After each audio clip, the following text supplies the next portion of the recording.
Merci, merci à tous les trois de nous avoir rejoints. On a un autre expert, Mick Lévy, qui devrait pas tarder à nous rejoindre, qui est sur un salon et qui a la grande gentillesse de nous rejoindre malgré un agenda très rempli. Alors peut-être qu'on va quand même faire un tour de table ultra rapide, le temps qu'il se connecte. Je vois qu'il est connecté, donc c'est parfait.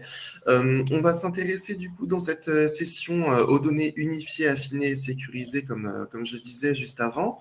Je suis Fabien Carré-Marionnet, journaliste pour Archimac pour rappel. Je suis toujours entouré de Caroline Buscal, fidèle au poste. Caroline, je rappelle que tu es consultante experte et directrice CERTA Conseil. Parfait, rien à dire. Bonjour Mick. Bonjour. Super. Bonjour Mick. On a également avec nous Frédéric Forster. Bonjour Frédéric. Bonjour. Frédéric, vous êtes à la fois auteur de le Data Protection Office, je le dis en français, hein, excusez-moi, et vous êtes aussi avocat au sein du cabinet Bensoussan. Également avec nous Mick Lévy, donc encore merci de vous être libéré. Mick, je rappelle que tu es directeur de l'innovation chez Business et Décision et tu es surtout auteur de Sortez vos données du frigo. C'est ça. Et enfin, Sandrine Petitjean. Bonjour Sandrine. Bonjour. Sandrine, vous êtes DPO au sein de l'Agence régionale de santé, l'ARS, et vous allez un peu nous apporter votre témoignage sur la thématique qui nous intéresse particulièrement maintenant.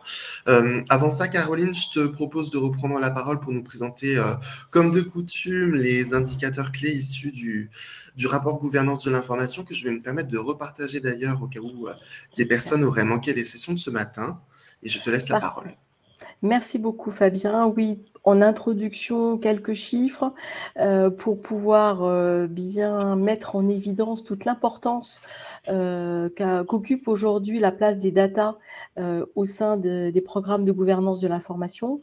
Aujourd'hui, pour 40% des répondants, c'est devenu un sujet incontournable et auquel s'ajoutent 30% de répondants qui disent oui, c'est inclus, mais plutôt pour le moment centré sur les données à caractère personnel. Donc, on est sur un trend de 70% de répondants qui disent que c'est un sujet majeur et on peut imaginer que pour les 30% qui insistent avant tout sur les données à caractère personnel, ils sont sur un chemin. Voilà, c'est la première étape du chemin et c'est pas la plus simple et qui va les amener effectivement très rapidement à ouvrir le terrain de la data à d'autres données que celles uniquement réservées aux données à caractère personnel. Ça, c'est les premiers chiffres. L'autre chiffre que je voulais partager avec vous, c'est toute l'importance, tout le poids que représente aujourd'hui le RGPD, hein, donc le référentiel général de protection des données, qui est entré en application en mai 2018. Je le rappelle parce que c'était quand même bien pas si longtemps que ça. Et c'est devenu le principal référentiel qui est consulté, sur lequel on s'appuie dès qu'on travaille sur de la mise en conformité dans un périmètre de gouvernance de l'information. Il a un peu le référentiel qui gouverne tous les autres, quoi. Il a un peu tout écrasé, même si on nous parle aussi évidemment des codes de travail, type le code civil, le code du patrimoine, les directives de la CNIL, les normes aussi. Ce matin, Pierre Fuseau, en ouverture, a rappelé le fait qu'il existait dorénavant, hein, depuis maintenant une année, une norme ISO sur la gouvernance de l'information. Mais voilà, ça n'empêche pas qu'aujourd'hui, le RGPD occupe la place majeure, centrale, lorsqu'il s'agit de s'appuyer sur des référentiels. Autre type de chiffres que je voulais rapidement partager avec vous, c'est dans le cadre de la mise en application, hein, de la mise en œuvre de cette prise en considération importante qu'a la place de la data, c'est où on en est en termes de mise en application de règles, sur tout ce qui est règles visant à protéger les données à caractère personnel. On va dire que globalement, le chemin est plutôt bien encadré. Pour 41% de répondants, c'est fait. Pour 51%, c'est en cours. Donc, si on additionne les deux, globalement, on est à plus de 90%. Il y en a quand même 8% qui disent qu'ils n'ont rien fait. Donc, par contre, ceux-là, il serait peut-être temps qu'ils appellent Frédéric, notamment, pour savoir comment il faut s'y prendre, parce que ça peut devenir critique si d'aventure, il ne se lance pas sur le sujet. Et puis, le dernier chiffre que je voulais partager avec vous, c'est le chiffre qui concerne plutôt les règles de purge, les règles d'élimination au bout des traitements, au-delà d'un certain délai, justement de ces mêmes données. Et là, en revanche, le chemin est un petit peu plus difficile, visiblement. Ils sont que 61% à être au stade de l'engagement et seulement 10% dire l'avoir réalisé. Donc, on est, on va dire, dans la mise en application du bout de cycle de la gestion des données et notamment des données à caractère personnel, mais pas que. La notion de cycle de vie sur les données, alors qu'on le maîtrise bien à côté des documents, c'est encore un petit peu brouillon, on va dire, côté des datas. Et là, je pense qu'il y a largement de quoi travailler là-dessus. Et puis le dernier chiffre, je l'ai déjà donné ce matin, mais il est quand même important, il est au cœur de la préoccupation autour des datas. Ce qui fait le plus peur aux organisations aujourd'hui, c'est la perte des données. Qu'à 71%, lorsqu'on les a interrogés sur les risques, notamment, le chiffre le plus fort qui est sorti, c'est celui-là. Pour 71% des organisations, perdre des données, c'est vraiment le risque numéro 1 qui est cité. Voilà, ça c'était histoire de camper le décor. Et puis, j'imagine que nos experts vont pouvoir maintenant apporter tout leur éclairage sur ces différents points. Merci Caroline, et puis je compte aussi sur toi pour apporter ton expertise aussi. Ce matin, on a beaucoup parlé de cybersécurité, de stockage, de gestion sécurisée des données. Cette table ronde, elle va vraiment être dédiée plutôt à tout ce qui fait la qualité des données. Je vais vous partager dans un court instant un sondage justement pour vous demander, chers participants, ce que vous pensez qui fait justement une donnée de qualité et exploitable. Mais avant cela, je voulais demander un petit peu à nos experts, justement, quand on a préparé cette table ronde, on a eu des débats justement sur la définition de la data, de la donnée. Qu'est-ce que c'est? On n'était pas tous d'accord. En tout cas, ça a donné lieu à des échanges intéressants. Et d'ailleurs, on les retrouvait aussi ce matin. On a eu quand même à plusieurs reprises la question, oui, mais gouvernance de l'information versus gouvernance de la donnée, quelle est la différence, etc. Alors, l'idée, c'est pas de revenir sur effectivement la distinction entre gouvernance de l'info et gouvernance de la data, mais bel et bien sur la définition de la data. Comment vous définiriez ce qu'est une donnée, peut-être au hasard? Mick, je vais commencer par toi, si ça te va. Écoute, ça me va très bien. Moi, ça fait 22 ans que je travaille dans le domaine de la data et de la valorisation des data. Donc, je commence à avoir ma petite idée sur la question. Peut-être déjà un petit point linguistique. Data, contrairement à ce qu'on pourrait le croire, n'est pas un anglicisme. Ça provient du latin et ça se met de façon invariable au singulier. Donc, on peut dire soit la data, soit la donnée ou les données. On parle bien de la même chose, ce sont des exacts synonymes. Ce qui est intéressant de voir, c'est qu'effectivement, les données, grâce à la transformation digitale qu'on a eue ces dernières années, maintenant sont partout et qu'on peut littéralement dire que tout est en train de devenir données. Donc, si on le voit d'un point de vue un peu plus analytique, c'est à la fois toutes les données qui résident dans les frigos informationnels de l'entreprise, de mon titre, sortez vos données du frigo, c'est-à-dire dans les bases de données. C'est toutes les données dites structurées qui sont dans les bases de données, donc organisées en lignes, en colonnes, comme on peut l'imaginer dans un tableau Excel, mais à l'échelle de l'entreprise, donc pour toutes les données de gestion notamment. Mais c'est aussi tout le reste. Une fois numérisé, un compte-rendu, un rapport, un échange par téléphone à un service client, une photo qui est prise, une vidéo, la vidéo qu'on est en train de générer avec cette table ronde virtuelle, ce sont des données. Et ce qui est formidable de voir, c'est qu'on a jusqu'à maintenant cherché à beaucoup valoriser les données dites structurées, celles des bases de données, c'est là-dessus qu'on s'est le plus attardé. Et maintenant, il y a un formidable vent d'innovation grâce aux IA dites génératives, toute la folie autour de ChatGPT qui n'aura échappé à personne évidemment, qui va nous permettre aussi de valoriser toutes les données dites non structurées, donc tout ce qui fait notamment le corpus de texte de l'entreprise, donc l'ensemble des documents, des rapports, des comptes rendus, etc., qu'on va pouvoir valoriser, dont il va falloir chercher donc avoir une bonne gouvernance pour en améliorer la qualité et donc en améliorer la valeur in fine de ce patrimoine. Merci Mick. Frédéric, éventuellement, est-ce que vous voulez compléter ou acquiescer? Je vais à la fois acquiescer et compléter. C'est encore mieux. Parce qu'effectivement, ce que Mick vient de dire est évidemment parfaitement exact et pertinent. Mais pour le juriste, même s'il n'y a pas de définition universelle de ce que c'est qu'une donnée, on dira que probablement que c'est une information, que cette information est une donnée, quel que soit le support sur lequel elle a été stockée. C'est-à-dire que nous, on va considérer qu'une donnée est une donnée, que ce soit une information sur support papier, sur support informatique, que ce soit une information qui a été créée par la main de l'homme ou qu'elle ait été créée par une machine. On s'intéressera aux données, qu'elles soient brutes ou qu'elles soient le résultat de la combinaison de plusieurs données les unes avec les autres. On appellera ça une donnée dérivée. Et on aura effectivement des problématiques juridiques un peu particulières, par exemple en matière de droit de la propriété sur les données dérivées. Et puis, on s'intéressera aussi, nous juristes, à une dichotomie qu'on peut rencontrer dans d'autres domaines, qui est la dichotomie entre le privé et le public. Il n'y a pas de régime juridique de la donnée privée. En revanche, il y a un régime juridique de la donnée publique. Et ce régime juridique, il a notamment, il y a quelques années, évolué vers l'open data, donc vers la possibilité, voire même l'obligation, pour les collectivités, les administrations, les établissements publics, bref, les personnes publiques, de mettre à la disposition un certain nombre de jeux de données ou d'informations, mettre à disposition des entreprises, les mettre à disposition du grand public aussi. Donc, on a plusieurs clés d'entrée et plusieurs manières de définir la donnée. Quand, en tout cas, nous, juristes, on essaye d'attraper le concept. Merci Frédéric.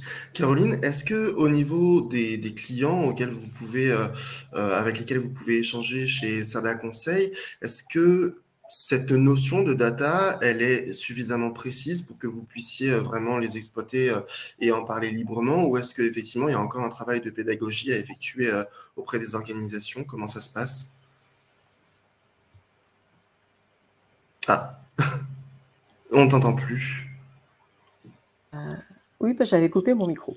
Voilà, donc pardon, excusez-moi. Oui, on est quand même sur un sujet qui reste relativement nouveau sur l'ensemble des activités d'une organisation. Bien sûr qu'il y a des métiers qui sont déjà plutôt habitués à manipuler ce concept-là, évidemment tout ce qui est système d'information, la partie juridique que vient d'évoquer Frédéric. Là-dessus, on va dire qu'il n'y a pas besoin de faire un jeu nécessairement de définition. Mais en revanche, dès que l'on sort de cette notion un peu données brutes et que l'on entre dans une définition un peu plus élargie ou qui fait référence à ce que disait Mick, ça embarque au final un tableau, une structuration d'informations. Il y a toujours besoin de resituer, de redéfinir et de repréciser pour tous les métiers parce que ça reste quand même un terme encore un peu confus. Il y a aussi la question de la métadonnée, qui a longtemps été aussi un concept utilisé. Donc voilà, il y a toujours un petit discours sémantique, juridique ou pas, voilà, mais qui est nécessaire d'ouvrir avec les interlocuteurs pour pouvoir ensuite s'accorder sur ce que l'on entend réellement vouloir embarquer dans la gouvernance de l'information. Merci Caroline. Alors, j'aimerais qu'on parle un petit peu de risques maintenant liés à une mauvaise gestion des données. Je me tourne vers vous, Sandrine Petitjean en particulier, puisque vous êtes un peu notre témoin du terrain qui allez pouvoir nous partager un petit peu votre expérience en la matière. Quels sont les risques justement auxquels vous, en tant qu'agence régionale de santé, vous avez pu être exposé avant de mettre en place une gestion optimale des données et quelles sont les conséquences néfastes, entre guillemets, que vous observiez alors? Eh bien, nous, en tant qu'agence régionale de santé Auvergne-Rhône-Alpes, on a 12 départements à gérer. On est une des plus grosses régions de France. Donc, déjà, on a mon registre, le registre de traitement du DPO contient 256 fiches. C'est-à-dire que j'ai 256 traitements qui nous amènent à manipuler des données. Donc, le plus gros risque, bien évidemment, comme on traite de la donnée de santé, des entrepôts de données, des croisements, on a un accès aux données de l'assurance maladie, eh bien, ça serait un piratage informatique. Donc, je travaille en lien étroit avec le RSSI, de l'ARS. On se rencontre au moins une fois par semaine. Et le fait de faire homologuer les logiciels, ça nous permet de donner une sécurité, de sécuriser un peu ces données. Alors après, le risque aussi, c'est de ne pas connaître la donnée. Parce que c'est tellement gros, il y a tellement de processus. On a 2 GCS. Donc, on s'est engagé dans un projet de data, de dictionnaire de données. Donc ça, on l'a entamé fin de l'année dernière. C'est en cours, on n'a pas abouti. Mais pour maîtriser la donnée, il faut la connaître. On a quand même du mal à connaître cette donnée. Voilà, donc voilà, on a ce projet qui est avec l'informatique de création d'un dictionnaire de données. Au niveau des risques, on est exposé à de la donnée de santé.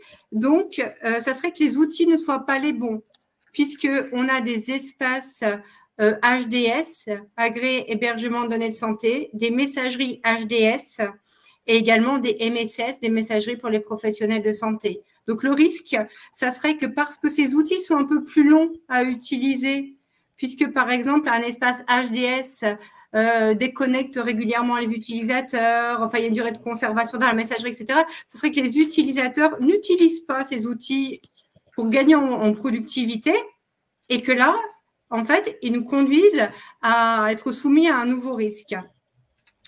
Donc, voilà pour les principaux risques. Peut-être aussi, dans les risques, c'est le nouveau traitement, c'est-à-dire qu'on recueille de la donnée pour une finalité et en fait, on va réutiliser cette donnée pour une autre finalité. Le problème, c'est que ça nécessite de recueillir le consentement de la personne pour cette deuxième finalité, parce que nous, on est beaucoup dans des métiers d'études quand même. Donc, je vais leur demander de reprendre contact avec tout le monde si c'est possible pour recueillir le consentement, etc. Donc, ça génère beaucoup de lourdeur, tout ça. Et c'est pour ça que, voilà, c'est pas toujours évident de faire appliquer le RGPD. Donc, si je veux résumer, ça fait un risque informatique, sécurité informatique, un risque connaissance de la donnée, savoir où elle se trouve, et un risque juridique du fait de certaines lourdeurs. Voilà. Tu peux me permettre, Fabien, ce que nous dit là Sandrine est extrêmement éclairant. Et moi, je parle du dilemme de Jean-Claude Van Damme dans les entreprises. Vous voyez l'image de Jean-Claude Van Damme, il est écartelé entre deux camions, là. C'est quoi? Il est écartelé d'un côté entre le besoin d'ouvrir les données dans l'entreprise pour qu'il y ait un maximum d'usage, pour qu'il y ait un maximum de valorisation, pour que tous les métiers de l'entreprise puissent en bénéficier pour de l'analytique, de la meilleure prise de décision, etc. Et de l'autre côté, un besoin de maîtrise de plus en plus forte pour des raisons réglementaires, pour des raisons cyber ou simplement pour des raisons qu'on a compris que c'était un capital qu'il fallait choyer. Et la réponse à ce dilemme-là que nous expose Sandrine aussi avec ces mots de l'ARS, ben c'est ce qu'on appelle la gouvernance de données. C'est-à-dire mettre en place l'organisation, les outils, les processus pour avoir une bonne maîtrise de tout le cycle de vie de la donnée. Et la gouvernance, c'est un peu un gros mot qu'on pourrait définir avec deux verbes. La gouvernance, elle vise à maximiser la maîtrise et à maximiser l'exploitabilité du capital de données qu'on a dans l'entreprise. Et c'est ça tout l'enjeu. Même une fois cela dit, et même avec Jean-Claude Van Damme, c'est pas si simple à déployer dans des organisations qui sont assez larges avec des usages qui se multiplient évidemment. Oui, si je peux ajouter quelque chose, le DPO doit vraiment être dans l'accompagnement. Ah oui. Dans l'accompagnement, la recherche de solutions, la construction de solutions. Si on n'est pas dans cette approche, si on est bloquant, on sera contourné. Pour compléter ce que disait Mick, alors moi, je n'avais pas pris l'image de Jean-Claude Van Damme, désolée. J'avais plutôt pris une image plus classique, un peu une balance à deux plateaux, avec d'un côté le plateau du partage, de l'accessibilité. C'est l'enjeu numéro 1 qui remonte de l'enquête, qui exprime les répondants en disant, bah, nous, la gouvernance de l'information, ça doit aussi être un cadre pour nous faciliter ces interactions, ces échanges, voilà, le travail au quotidien en mode évidemment collaboratif, dans lequel aujourd'hui quasiment tout le monde est entré. Et puis mon second plateau, alors c'est peut-être plus proche de l'image de la justice, c'est le côté justement maîtrise des risques, où là, ok, le partage, l'accessibilité, mais encadré. Pour en faire quoi? En conformité, en s'assurant du cycle de vie, en s'assurant de qui a droit véritablement à accéder. Pas non plus que ça devienne open bar et que tout le monde puisse aller interroger des données auxquelles ils peuvent ne pas avoir accès. Donc voilà, donc on se retrouve et c'est clairement en tous les cas, c'est bien compris comme ça par les utilisateurs aujourd'hui. La gouvernance, elle doit arriver à, si on ne peut pas trouver à réunir les deux, en tous les cas, à être toujours en équilibre entre ce que tu appelais l'exploitation d'un côté et en même temps la sécurité de l'autre. Ouais. Donc, on a bien compris, effectivement, il y a d'un côté la mise en place de règles au sein de l'organisation qui peuvent être mises en place justement pour inverser la tendance en matière d'accessibilité, par exemple. C'est ce que tu évoquais un petit peu, Caroline. Il y a l'implication du DPO et des équipes métiers qui peuvent aussi permettre d'inverser un petit peu cette tendance et de limiter les risques. Est-ce que Frédéric peut-être ou Mick, si vous voulez répondre, vous voyez d'autres conseils qui permettraient justement de se prémunir contre ces risques au sein des organisations? Moi, je prendrais une autre image, hein, c'est celle du terrain de jeu et des limites du terrain de jeu. Si on prend le RGPD, par exemple, il faut bien voir que c'est un texte qui n'interdit rien. C'est un texte qui pose en revanche quelques règles, quelques limites à l'utilisation de la donnée personnelle et uniquement celle-ci. Donc, il y a tout le reste qui, en tout cas, n'est pas géré par le règlement.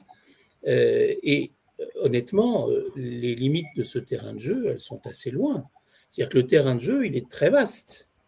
Donc, il n'y a pas d'interdiction dans le règlement. Il y a en revanche, je reprends certains termes qui ont été utilisés, effectivement, des précautions à prendre, il y a des sécurités à mettre en œuvre, il y a des sécurités d'ordre technique, d'ordre organisationnel, d'ordre juridique.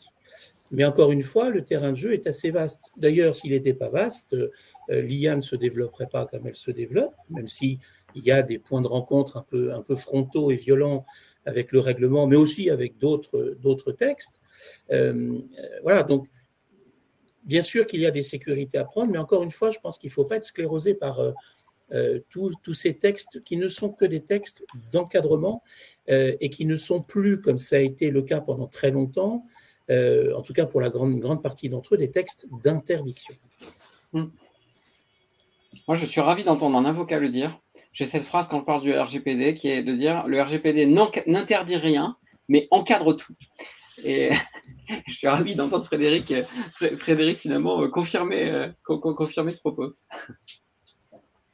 Merci à tous. Alors justement, on va revenir un petit peu sur la data, qui est quand même le sujet qui nous importe. Si on jette un petit coup d'œil aux résultats du sondage que j'ai lancé précédemment, presque 70 répondants. Merci aux personnes qui ont participé. Donc, quels sont les risques qui... Pas du tout. Où en suis-je? Ici. Du coup, on n'est pas du tout sur les mêmes chiffres. 21 répondants, pardon. Selon vous, quels sont les critères qui font une bonne donnée? En numéro 1, on a la sécurité et l'intégrité, 27% de répondants. En numéro 2, l'exactitude. Et évidemment, j'ai des personnes qui répondent en ce moment même, on va dire 25%. Viennent ensuite la cohérence, la source, la conformité et enfin l'exhaustivité. Qu'est-ce que ça apporte en fait comme indicateur, Mick, Frédéric, en termes de justement critères à prendre en compte pour juger de la qualité d'une donnée? Pardon, parmi les mots utilisés, c'est assez, je ne vais pas dire si c'est symptomatique, étonnant, mais c'est des mots du RGPD. Hein. La donnée, elle doit être exacte. La donnée, elle doit être fiable, elle doit être à jour. Finalement, parmi les préoccupations ou les critères qui viennent d'être proposés, on retrouve exactement les mêmes dans le règlement, ce qui montre bien que ce texte est un texte qui est là pour, certes, protéger évidemment les intérêts des personnes physiques, hein, des individus, mais il est là aussi pour faire en sorte que les entreprises puissent travailler. Cette obligation d'avoir des données à jour, d'avoir des données fiables, d'avoir des données pertinentes. Quand le RGPD parle de la pertinence de la donnée, il en parle par rapport à la finalité et des traitements que l'on met en œuvre. Il faut que la donnée que l'on a collectée, elle soit pertinente pour adresser la finalité pour laquelle elle a été collectée et rien d'autre. Donc, c'est comme ça qu'il attrape la pertinence. Mais enfin, le critère de la pertinence, on voit bien qu'évidemment, sur un plan opérationnel, par ailleurs, il est évidemment totalement fondamental. Donc, ce qui me frappe, c'est ces analogies de vocabulaire, en tout cas, entre les critères qui viennent d'être présentés et puis ce qu'on peut retrouver, notamment dans le RGPD.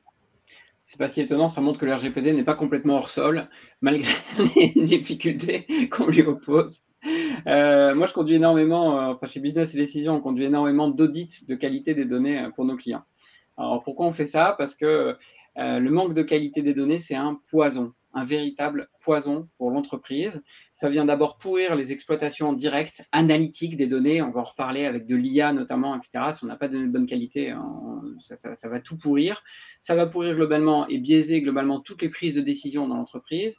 Mais au-delà de ça, ça va créer des effets néfastes avec un effet levier fantastique, puisque si vous me permettez une autre image, la data, c'est un peu comme le sang dans notre corps. Imaginez qu'on ait des problèmes de sang dans notre corps et que ça amène de la mauvaise qualité. Ben, ça va amener de la mauvaise qualité dans tous les membres de l'entreprise, jusqu'au cerveau, jusqu'au cœur, jusqu'à des organes vitaux de l'entreprise.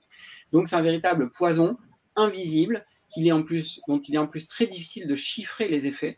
Donc, c'est pour ça qu'on réalise des audits sur la qualité des données, notamment on nous demande souvent sur la qualité des données clients, parce que là, ça nuit directement à l'expérience des clients de l'entreprise.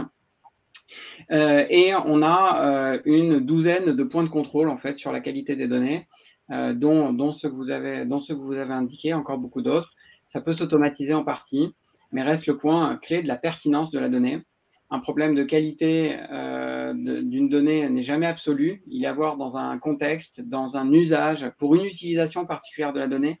C'est ça aussi finalement qui complexifie un petit peu ces analyses.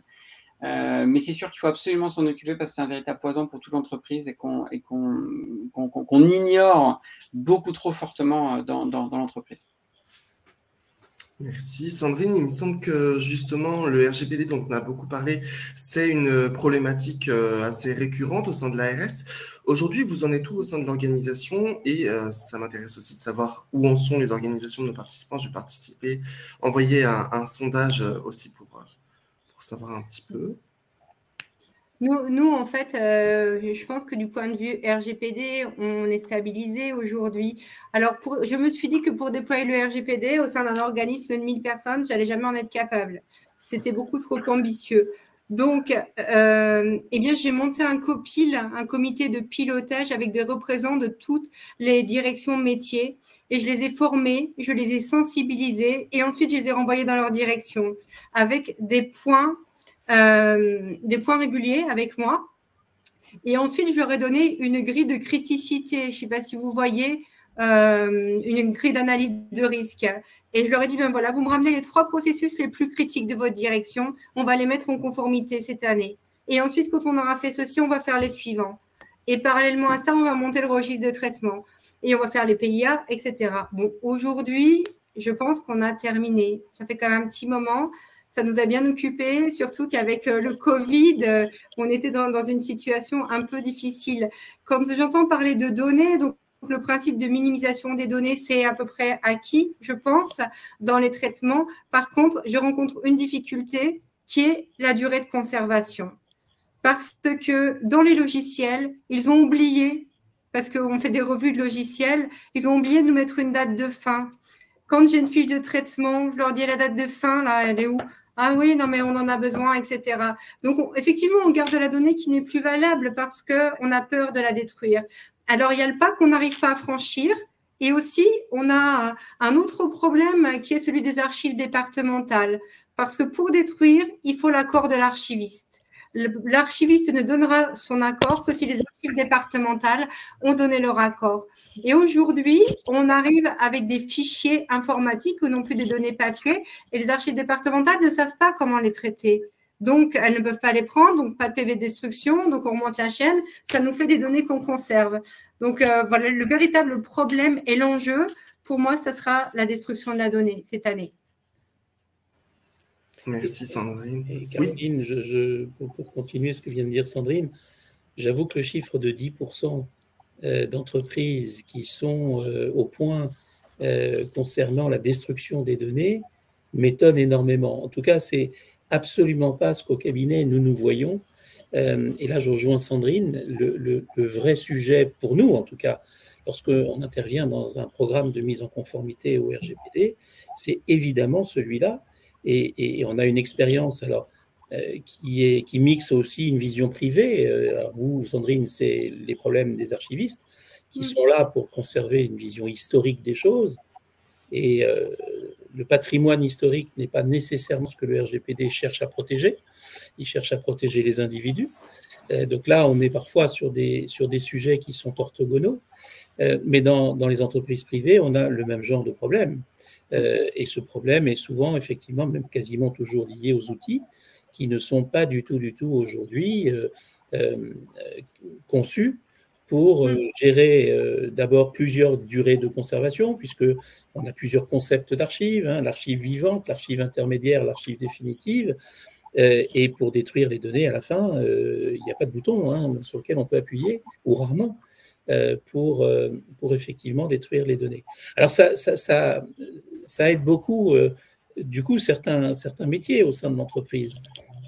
Tous ces métiers qui ont besoin d'une certaine profondeur de données, les métiers du marketing, les métiers du commerce, par exemple, qui ont besoin d'avoir une vision historique sur de longues durées du comportement des clients, du comportement des prospects.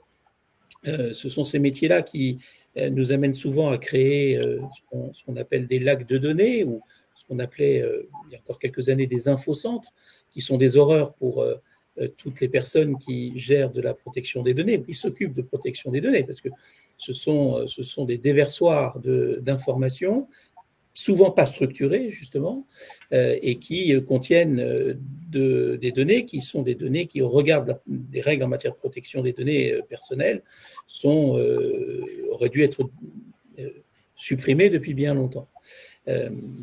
Mais ça, c'est vraiment un sujet qui est un sujet extrêmement pointu et extrêmement sensible dès lors qu'on parle de données versus protection des données à caractère personnel. C'est la durée de conservation et c'est la destruction des données.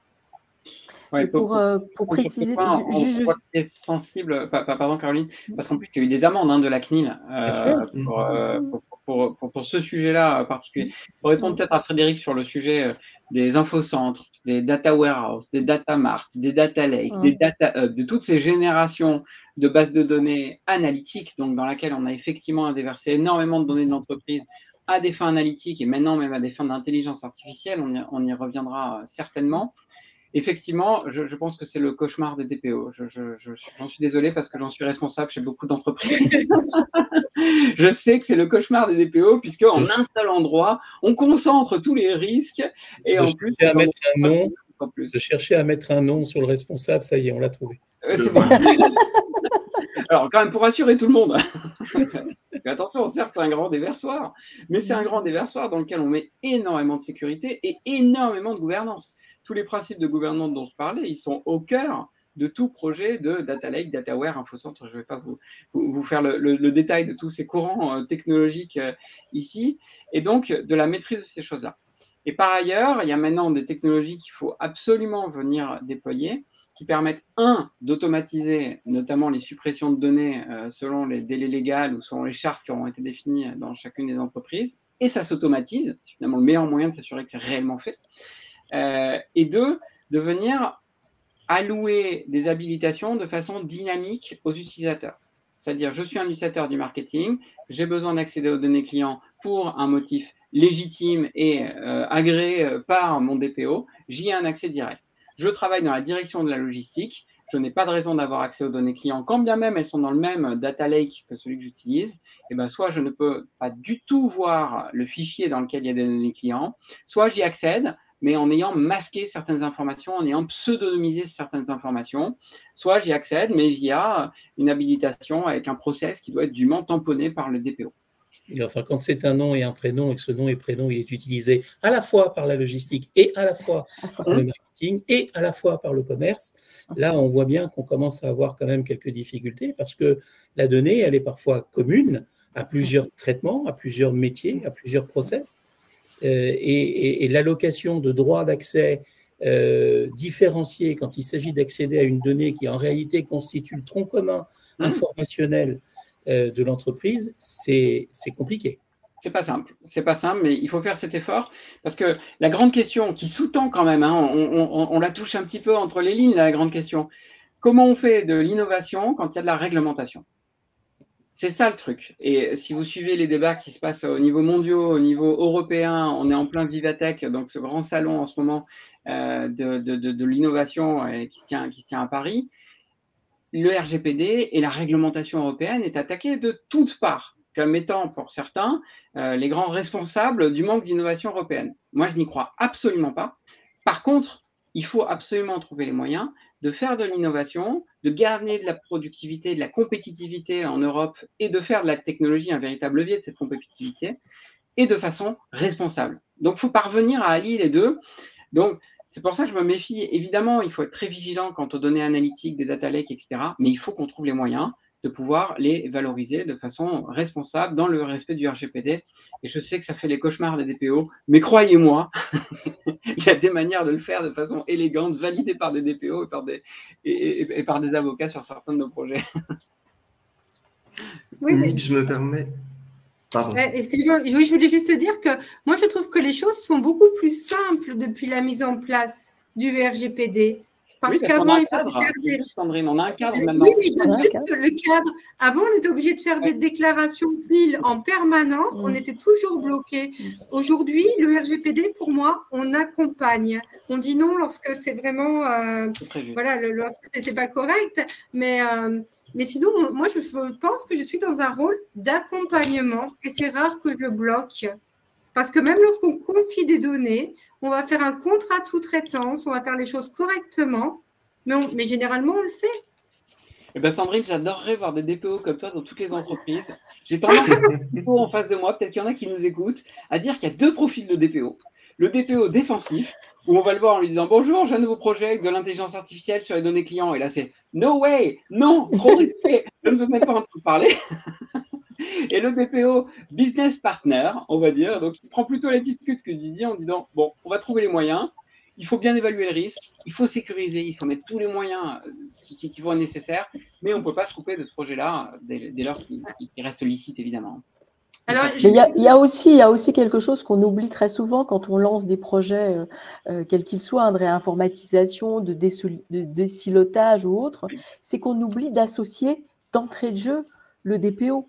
On a tendance à partir avec le métier, évidemment, les ressources de la DSI, le juridique, si on va toucher un sujet un peu sensible, mais la fonction DPO, je trouve que dans beaucoup d'organisations, la maturité du fait de sa présence indispensable dès le départ n'est pas toujours complètement encore entendue. Donc, une DPO comme Sandrine, il y en a encore beaucoup qui sont un peu cachés ou pas suffisamment vus, alors qu'on voit bien que dans le cas de la RS Rhône-Alpes, la place du DPO, elle n'est plus à faire. Elle a été installée et en plus, Sandrine a construit un process. Vous nous parliez du comité de pilotage, des référents que vous avez désignés dans les métiers, qui a permis du coup de faire vivre la fonction et donc à chaque fois de l'associer, j'imagine, à des projets, y compris des projets d'innovation. Et en plus, je travaille alors en lien étroit, parce que mon métier à la base, c'est la conduite de projet. Donc, je me suis dit que ce soit RGPD ou autre chose, peu importe. Je ne suis pas juriste à la base. Mais déjà, je travaille en lien étroit avec le RSSI. Donc, de toute façon, s'ils ne m'associent pas, ils ne vont pas le déployer, leur logiciel. Donc, ça, c'est le bâton. De toute façon, c'est un barrage. Et je pense que voilà, et je pense que ma force aussi, enfin notre force, la force des ARS, c'est quand même qu'on travaille ensemble. On est piloté par une DPO ministérielle qui vient de la CNIL et en fait, on lui soumet tous nos sujets, elle nous aide, etc. C'est une vraie juriste pointue, elle vient de la CNIL. Et le fait de travailler ensemble entre DPO, ça nous permet d'avoir des réponses fiables et des réponses rapides. Un DPO seul… Bon, ça dépend de l'activité, mais en ARS, je pense que ce n'est pas possible. C'est parce qu'on travaille ensemble qu'on y arrive. Merci. Alors, je me permets de couper un petit peu le débat.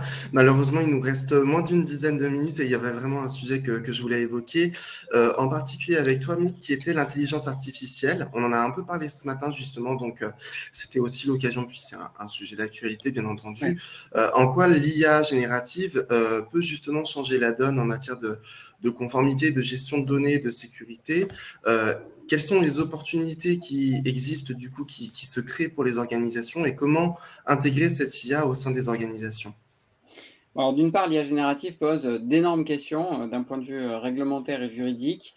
C'est peut-être, il y a un nouveau règlement européen qui s'appelle l'AI Act, qui est en discussion, qui a dû être repoussé à l'arrivée de ChatGPT et de ses IA génératives pour valider son bon mode de fonctionnement. Néanmoins, on en connaît les contours qui vont consister à évaluer le risque pour chaque algorithme développé et à y apposer en regard les bonnes mesures de mitigation de ces risques. Ce qui est intéressant pour les entreprises, de nouveau, c'est de se dire quelle est l'opportunité de ces IA génératives. Et on est face à quelque chose de tout à fait nouveau. Et je sais que dans le public aujourd'hui, il y a beaucoup de personnes qui travaillent sur la partie gestion documentaire, sur la GED, sur la gestion des connaissances, sur tous ces sujets-là. C'est que les données que vous avez dans toutes ces bases de données, dans tous vos outils de gestion de documents et de gestion des connaissances, vont enfin pouvoir être valorisés à des fins analytiques pour créer de la valeur directe pour l'entreprise. Jusque-là, avec les précédentes générations technologiques d'intelligence artificielle, on valorisait que les données dites structurées, donc celles qui rentrent bien dans nos bases de données que j'évoquais tout à l'heure, pour faire de la prédiction. On a fait de la prédiction chiffre d'affaires, on a fait de la prédiction des clients qui allaient partir, on a fait de la recommandation de produits, on a fait de la prédiction d'activités pour comprendre combien il fallait mettre de personnes tel jour à tel endroit pour bien répondre à toutes les activités. Là, on va pouvoir maintenant valoriser directement le patrimoine de toutes les données non structurées, notamment de tous les documents. Le challenge des entreprises, ça va être, ça va se faire sur quelques années, mais de déployer un ChatGPT qui parlerait non seulement super bien le français, l'anglais et 64 autres langues, mais qui parlerait hyper bien la langue de votre entreprise à vous, qui connaîtrait super bien vos clients, vos produits, vos collaborateurs, les sites sur lesquels vous intervenez, vos processus, vos moyens de production, et qu'on puisse dialoguer, alors peut-être fonction par fonction, ça ne sera pas directement sur toute l'entreprise. On va d'abord commencer cas d'usage par cas d'usage, puis fonction par fonction, puis métier par métier, puis peut-être ensuite sur toute l'entreprise, mais qu'on puisse dialoguer avec un outil aussi puissant que ChatGPT, mais à l'échelle de l'entreprise pour créer des usages, pour créer de la valeur. Et donc forcément, ça a beaucoup bousculé. Il y a déjà énormément de cas d'usage à trouver pour les services clients, pour les services juridiques, pour la gestion des contrats, pour le marketing, etc., etc. Mais ça va surtout nous permettre de créer énormément de valeur, de prendre des gains de productivité, de prendre même des points de compétitivité pour les entreprises qui vont y aller les premières. Donc c'est une véritable opportunité qui présente sa part de risque, mais sur laquelle il va falloir se saisir très rapidement pour les entreprises. Merci Mick. Alors, je vous propose de répondre quand même à des questions du public parce qu'évidemment, c'est un sujet hyper intéressant, hyper d'actualité et comme tu le disais, Caroline, en préambule, c'est une préoccupation majeure pour tous. Je vous ai envoyé, chers participants, au cas où, les LinkedIn de Frédéric et Mick pour des échanges plus approfondis. Malheureusement, on ne pourra pas traiter toutes les questions, mais l'une d'entre elles, entre autres, peut-on ou faut-il gérer la donnée uniquement d'un point de vue RGPD ? La personne nous disait que l'approche lui semble un peu limitée. Je dois dire que je suis assez d'accord. Oui, RGPD est un cadre, moi je crois vraiment qu'il faut le prendre comme ça. C'est un cadre avec lequel on va pouvoir travailler sur les données sans faire de bêtises et en respectant la vie privée des personnes qui sont exposées via les données finalement. Oui. Le futur cadre, c'est aussi le règlement que Mick vient d'évoquer, le RSIA, le règlement sur l'intelligence artificielle qui a été adopté hier ou avant-hier par le Parlement européen et qui est structuré comme l'est le RGPD. C'est-à-dire qu'on va retrouver les grandes lignes directrices d'encadrement de l'intelligence artificielle qu'on a déjà eu l'occasion de mettre en œuvre avec le RGPD. Simplement, ce règlement ne se consacrera pas, il ne s'intéressera évidemment pas qu'aux données à caractère personnel, mais s'intéressera bien aux données et aux algorithmes d'intelligence artificielle et aux fonctionnalités proposées et offertes par ces algorithmes, et donc derrière, évidemment aussi, à la manière dont les données, les jeux de données qui vont être utilisés pour alimenter ces systèmes d'intelligence artificielle sont déployés, sont mis en œuvre, et quelles sont leurs finalités. Donc oui, le RGPD n'est pas le seul outil d'encadrement, et quand on parle d'intelligence artificielle, encore une fois, il va falloir compter sur le RSIA, qui pourrait être promulgué d'ici à la fin de cette année ou au début de l'année 2024, et qui, si tel était le cas, entrerait en vigueur en 2026. Donc il va falloir s'y préparer. Au premier terrain de jeu dont on a parlé tout à l'heure, il va falloir rajouter, superposer ou accoler, je ne sais pas dans quel sens les choses vont se passer, un second terrain de jeu qui sera celui du RSIA, sans oublier ensuite tous les terrains de jeu ou toutes les autres réglementations qui sont des réglementations parfois sectorielles, donc pas générales comme l'est le RGPD, pas générales comme l'est le RSIA, mais qui sont des réglementations sectorielles. Prenez DORA, par exemple, qui s'intéresse à tous les aspects de sécurité, notamment dans le domaine bancaire, et donc aux conditions et aux règles à déployer en matière de sécurité des informations qui sont stockées, notamment dans le cloud. Voilà un autre domaine de réglementation qui est, encore une fois, sectoriel, mais qui nous intéresse dans le sujet qui est le nôtre aujourd'hui, dès lors qu'on parle de sécurité. Merci Frédéric. Bon, je vois l'heure tourner, une petite dernière, histoire d'avoir fait le tour. Pour vous, Sandrine, une question que j'avais vue passer. Voilà.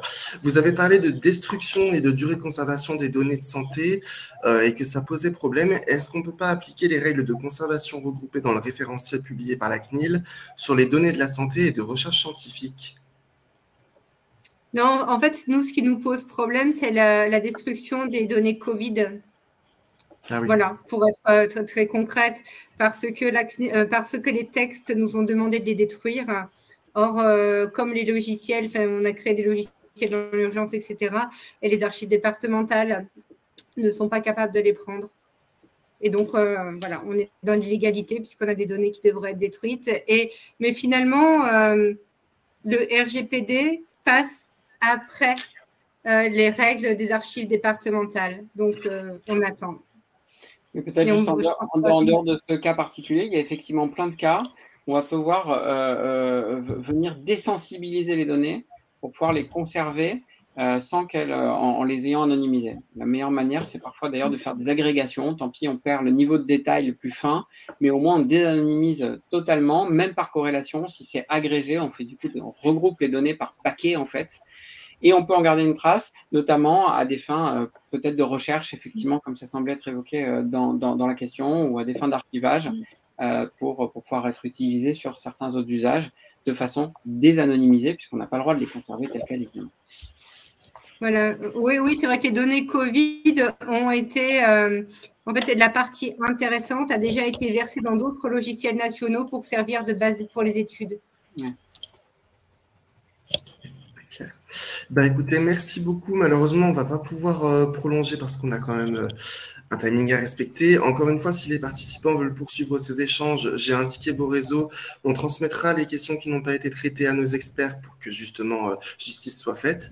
Et on va tout de suite rendre la parole à Eric et Virginie pour la suite. Merci à tous. Beaucoup, en tout cas. Merci. Merci beaucoup. Bonne journée. Bon après-midi. Au revoir. Au revoir.